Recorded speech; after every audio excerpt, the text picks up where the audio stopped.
everyone. Thank you for joining us at World of Pets podcast. We love having you here on a weekly basis. And we want our pets to live as long as possible, but we want that to be a good quality life. So to that end, we on this podcast explore all things about pets and animals so that we can have them around for a long time, but they are living a quality life. So again, thank you for joining us. Take it away, hosts. All right, welcome into World of Pets podcast, guys. Tonight, I welcome my co-host in Anthony. He's just become one of my best friends over life, and tonight we have a special guest, Genie Joseph, and we're going to talk about how to touch your pets to give them therapy. So take it away, because that's a brand new subject to me. Well, it's really exciting. I am the executive director of the Human Animal Connection. We're a nonprofit organization, and we teach classes to students and adults. And one of the things that we teach is a system of soothing touch.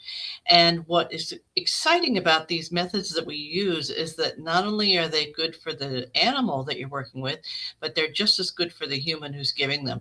So that is very much a part of our philosophy, is that it should feel as good to give as it feels to get. And so we teach students a number of different techniques, and we work with over 4,000 service members. We have a high school program called Canines Teach Compassion, and we bring therapy animals into the classroom, and we teach the students some simple techniques. So I'll show you the very first one. You can follow along with me. We're going to tap this point right here. So on a human, it would look like this. And this is actually an energy meridian. It's the kidney meridian. And this is very much related to feeling stress and fear, insecurity, which animals can absolutely feel, humans can absolutely feel. And so just by gently tapping this point, and when I presented this to the Tucson Pet Collective, two of the people told me that this one technique helped them with animals who are afraid of thunder. So it's a very soothing technique that you can just simply do. You can do it for yourself. Go ahead and try it with me, Rumble and Anthony. Yeah. And just notice it's just kind of soothing. It's a very gentle thing. And you just need to do it for maybe 10 seconds or so. You can kind of pay attention to the animal. The animal will give you cues as to when they've had enough energy, enough healing energy, and when they need to assimilate. So it's not about doing it for a long time. It's about doing it for the right amount of time, right for that animal. Yeah. So when you're saying, like, if it was on a person, so would that be over the heart, on the left side or the right side? It's right in the middle. So it's right in it's the kidney meridian. Like kidney meridian. Yeah. So it's right here. Okay. Yeah. So it's kind of in the middle above the heart. And you'll see people when they're stressed, they go, oh, they'll just naturally put their hands here. If you see people at funerals, you'll see people doing this, so it's intuitive, and it helps the body reset the nervous system. And one of the things that happens with animals, especially like animals who've been in shelters or in traumatic situations, is their nervous system gets stuck on being on high alert. And so we have to show them how they can relax, how they can get back to a calm state. And this is one of the ways that we can do that, is just with this gentle hand motion. So that's one of the techniques that we start with. So that's one of our most basic ones. We have about 7 that we use routinely. Now, Jeannie, I have a question. Yeah. Would this work on, all like earth-dwelling mammals, not just like domesticated indoor pets? Like, for example, would it work on a horse? Yes, it'll work on a horse. On a cow? It'll work on a cow. Yeah. And I use it with my donkeys. We have 2 therapy donkeys, 2 miniature therapy donkeys. And it's a very friendly and soothing touch. And right away, you can watch their eyes just kind of relax, and everything just kind of settles. And everything is better when a being is relaxed, because whenever we're in a fear state, we're less able to make good decisions as humans, and as animals, we're more likely to react or resist, even helpful treatments and so on. So getting an animal to relax is one of the keys to having good interactions with them. Totally agree. Yeah. I mean, having raised blind dachshund. That was probably his favorite thing, was right here on his chest and under his chin. Oh, yeah. And so Yeah. I could get him centered, and he would relax. So Yeah, it's amazing how fast it works. And hmm once we get the nervous system, into a relaxed state, then everything else goes well. Like if you're in a training session, a relaxed animal is going to learn faster, is going to retain the information better. An animal that's stressed is going to potentially have a negative reaction to another dog or another person or a medical procedure. So when you're going to the vet's office, and you're sitting there in that waiting room, instead of just fidgeting around, go ahead and tap this point, because this really gives the animal a feeling, oh, okay, everything is okay. And that's what they need. We all want to be relaxed. Nobody wants to feel like, there's something bad is about to happen or the bear is going to come through the door, So I love these different techniques because they can all be done in under a minute. Is your audience all in Tucson or all over the world? I was going to tell you about things going on in Tucson, but if you're well, definitely Colorado and Tucson. okay. all over. I mean, yeah, this Oh. streams on YouTube, so wherever people on Coming, yeah, YouTube find it. but yeah, so we teach these different techniques, and the next thing I'll tell you about is something. It's a fancy French word called effleurage, and it just means slow massage.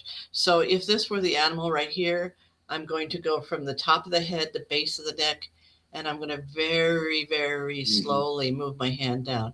And this is different from petting. Now, there's nothing wrong with petting. Anytime your animal enjoys petting, feel free to pet. These are just some therapeutic moves that have a little bit more benefit than petting. So in this effleurage, we're going to actually use two hands, but I'm holding the animal. Let's see if I can do this with two hands. So we're going to have one hand here, one hand is moving, the other hand is already ready. So I'm never going to go like this, because this is for the nervous system. They have to process the hand going off of the body. So we're always keeping one hand on the body and the other hand is moving like this, and even slower than that. And what this is doing is it slows down my nervous system and it slows down the animal's nervous system. And they go, oh, I know what's happening now. Time to relax. And it's just this very gentle, soft, and fluid motion where we're always in contact with the animal. And what this doing, we're going from the top of the head all the way to the tail. You don't necessarily have to touch the tail, but to right where the tail starts. And this helps the animal get integrated. Sometimes when humans have trauma, we literally kind of separate from our body. We get disassociated from our body. I mean, not literally totally separated, but in consciousness, we get separated. And this can happen to animals too.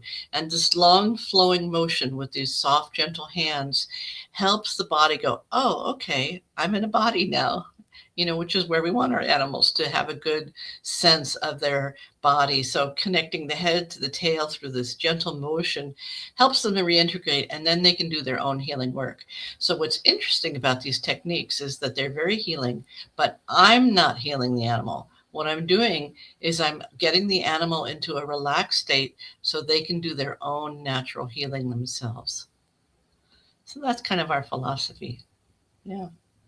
That makes a lot of sense. Yeah. Yeah. So, I find that animals, touch is a language. It's a language that we can use, and we can touch in ways that feel good, or we can touch in ways that don't feel good. I mean, touches can be used for good or for not good, right? But animals really sense our intention.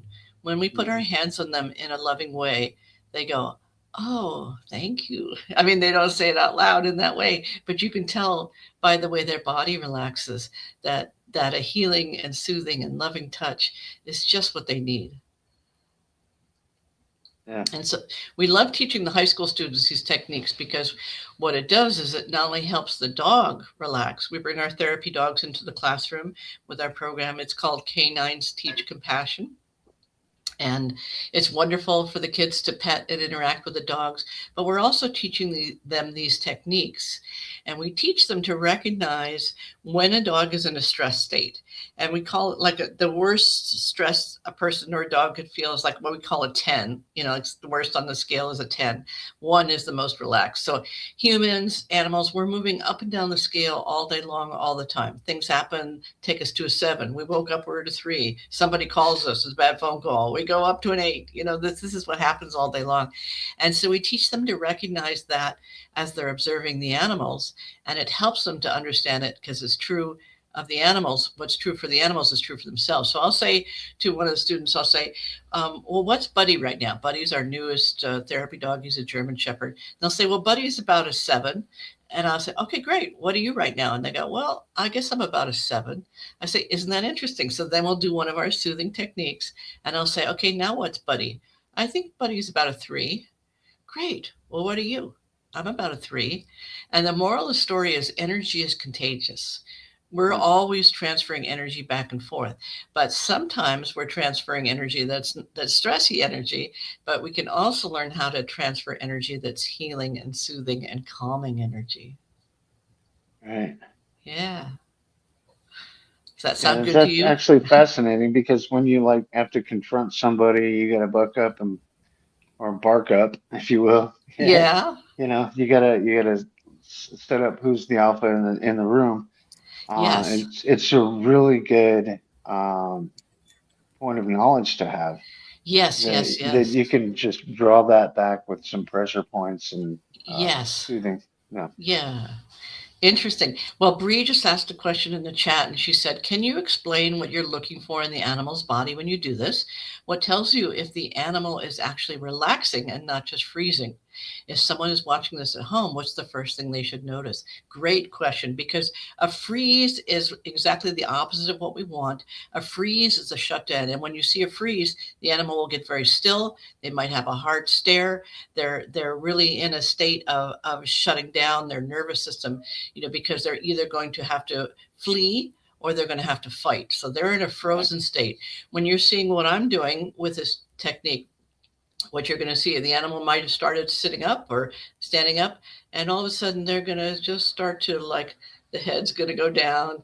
They're going to end up probably with their head on the floor, and and it's a very soft thing. They're not going to collapse, they're not going to fall down. Right. It's just the sense of the animal, the eyes are beginning to soften, the body gets softer, more curvy, and often they'll feel the desire to lay down. And when we see that we know that those are the relaxation responses as opposed to the stress responses. And it's very, very good to be observing your animals. Like if you're out on a walk and you see your animal go into this freeze state, and they're staring at the dog across the street and the other dog's staring back at you, we want to break that right away because that stressy body language tells us this could go the wrong way if we're not paying attention. So this is very, very important to be able to watch the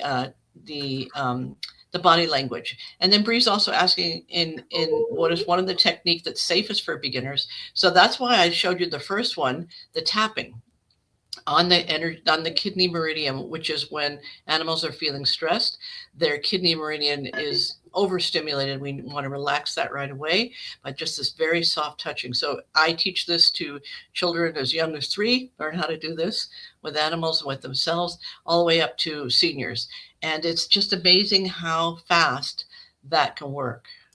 She also followed up her first question with, how do pets show stress before it turns into a behavior problem? And I think that's big. Yeah. Because most behavior problems are viewed as aggression and not stress. So exactly. How does a pet or an animal show stress before it turns into a behavior problem? Exactly right. Well, if there is chronic stress, it's going to turn into a behavioral problem. And we have the point of view in the human-animal connection that all behavior and all quote-unquote problems are emotions that the animal doesn't know how to manage. So the animal wants something that they're not getting. It could be a sense of freedom. It could be connection. It could be escape. And there's something that the animal needs that they're not getting. And the human is also not recognizing what that need is and maybe try to do something else with the animal, like correct them, overcorrect them, or make them sit or do something when the animal needs to have some freedom. And this is one of the things that can happen a lot on leashes, is that, leashes, of course, we have to use them in our human society, but the fact is animals don't like them. They're not, it's not what an animal wants, because an animal wants to be free to move away from a situation that's stressful, to make their own choices about how close or how far they're going to be to a trigger or a stressor. And humans are often missing those early cues. I think we were talking a little bit about that freeze response. So if we see an animal suddenly go stiff, like they're like, they're locked in place, or they're staring, that animal is in a very high stress state, and we need to shift that state right away. So the first thing we need to do is break the eye contact. Whatever that animal is staring at is probably something that's triggering the animal. So we need to give them something else to look at by turning our body, walking the other direction, getting the animal back into motion. Because whenever the animal's in motion, then they're not in the freeze state. So if you let two dogs stand there like this, two dogs facing each other, staring at each other, we're probably going to have a problem if they don't know each other, right? We know they're not already friends. But when we see this stare down, that's a sign that we need to turn. We need to go the other direction. So we need to break that eye contact. Sure. I've had some of those encounters. Yeah, Somebody else asked in the chat, in the chat also asked, what can you do to get a pet to be still, or to accept the treatment, the touch therapy from the beginning? Absolutely. Good question. So the first thing that's most important is I need to look at, where is my energy? If I'm at a 9, I'm not going to be able to help myself or an animal or a person. Okay. Right. So the first thing I need to do is check my own, what's my energy level? What's my stress level? If I'm at a 9, I need to get myself calm before I touch an animal. But if I'm touching an animal at 5 or below, if I'm 5 or below, the animal is probably going to receive it well, because they can feel it. I was just doing a session with a client who had 2 little dogs that, it was like a blended family, husband and wife got together with 2 little dogs, and the dogs are not particularly happy together. They're getting pretty excited. And so I showed them some of these techniques so that they could work on creating first the humans getting calm, which affects the dogs. And right away, I just showed them what happens. Okay, the dogs were going crazy, bark, bark, bark, struggle, struggle, struggle, growl, growl, teeth and the whole thing. And I just got calm. And the one dog came over to me and just laid against me, because they love calm. They crave it. So do we. Do we like being with people who are angry in the grocery store and somebody's throwing a fit? We don't want to be near that person. Yeah. As the animals, they're so aware. They understand our energy, and they will often take the opportunity to engage with us in a calm state if we're in a calm state. That's fascinating. Anthony, do you have anything to say on that? No, a couple of those techniques looked very comfortable. Anybody that would like to demonstrate? I do have a question. Now we're talking about human animal touch, right? And that connection. So when you're petting your dog, say, for example, and they kind of do that thing with their foot where you've hit their tickle spot. Yeah. What is that actually? That's pleasure, So, but I mean, what is that called? Is that, does why it is have it a different name? in every dog? It's like a spot of stimulation, right? But why is it different in every dog? Well, every dog has a different spot, right? So, one dog likes it over here, another dog likes it over there. So, I mean, that's one of the fun things in developing the bond with your animals, that the map of that animal's body. He hates it when I touch his paws, but he loves it when I tickle him here, or he loves it when I scratch him by his butt, on the tail. So every dog's going to be a little different. I live with 3 dogs. 2 of them love having their butt scratched, and the third one doesn't want it at all. So it's not like there's one size fits all. It's just the same way you are. There are ways that you like to be touched that, Rumble doesn't like it the way, if I tried to do to Rumble what I do to you, maybe you know what I mean? Everybody has something different.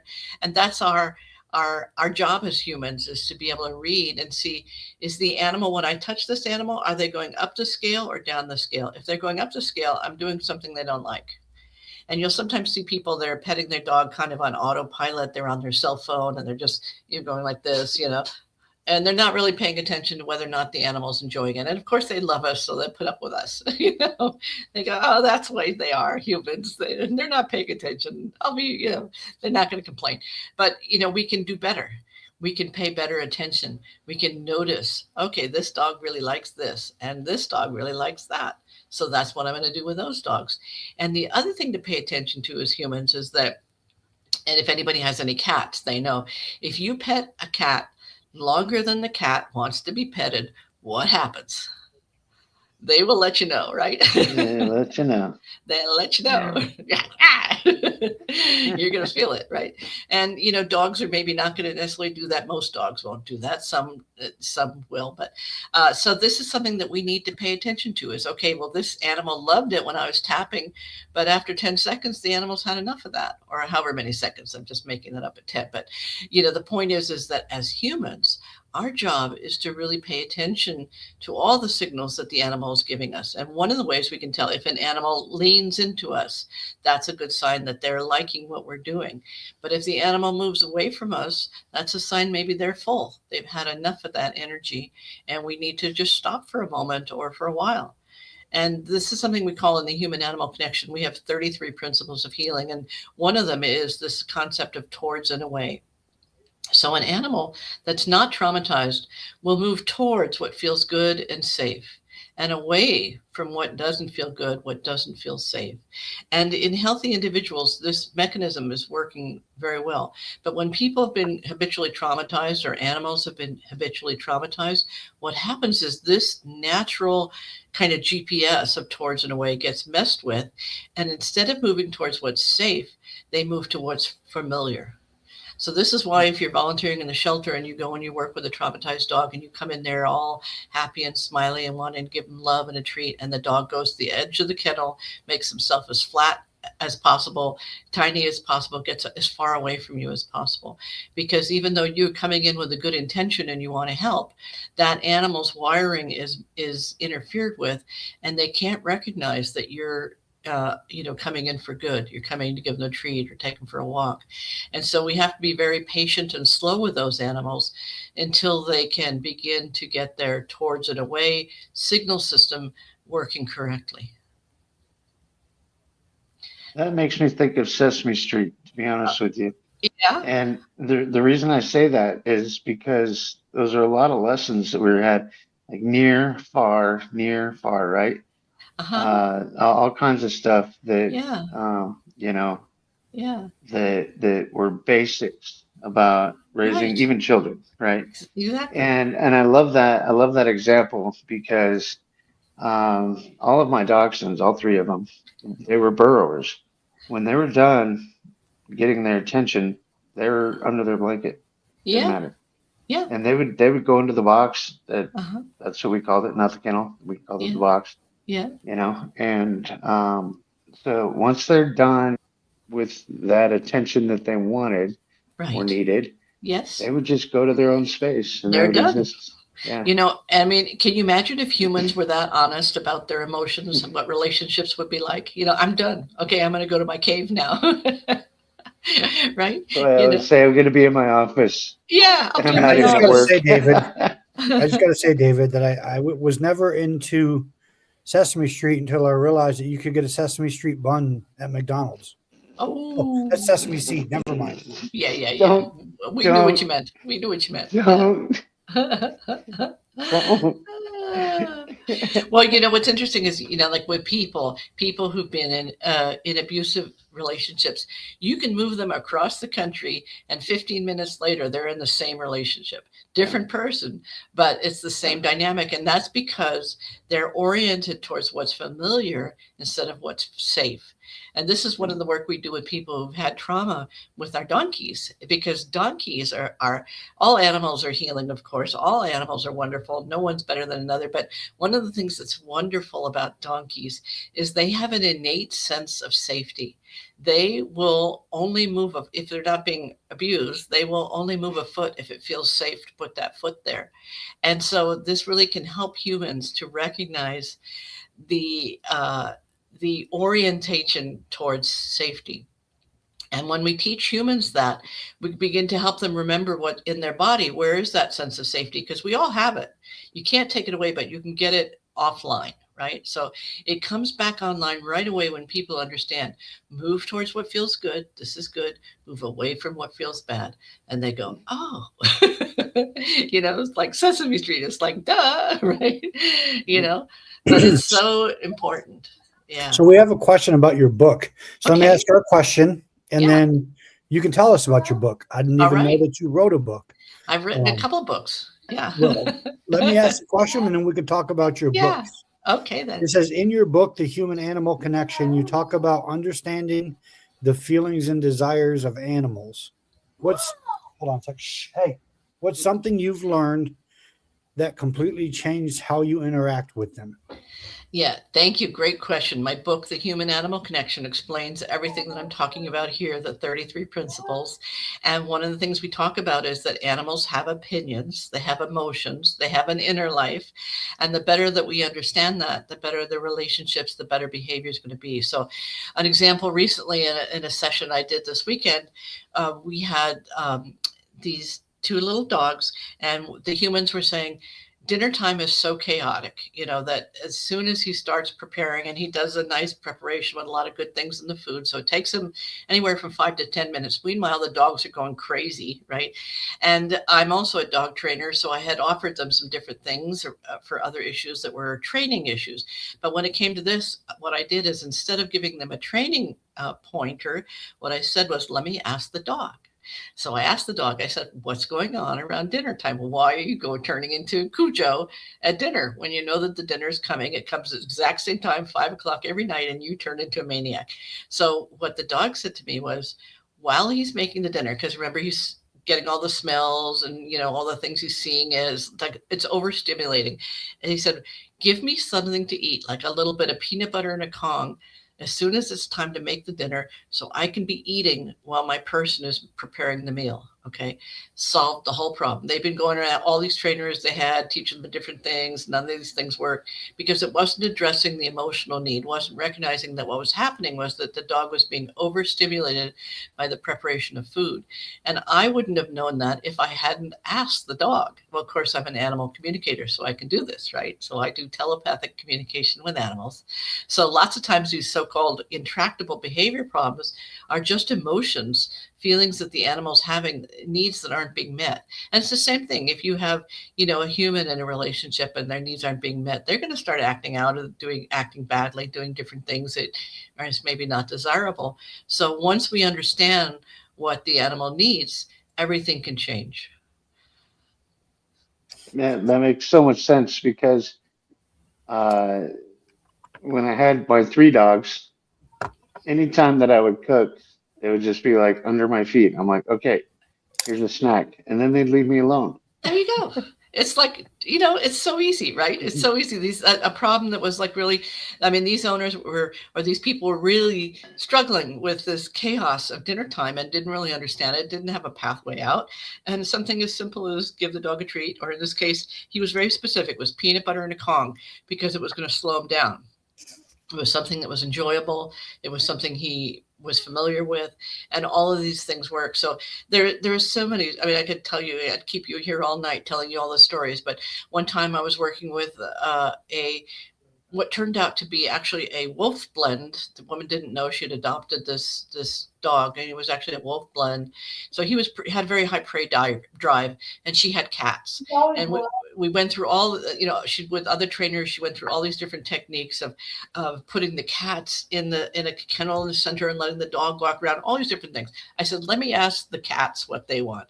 And I asked the cats, and they said, this isn't fair. Let's put the dog in the kennel and let us walk around.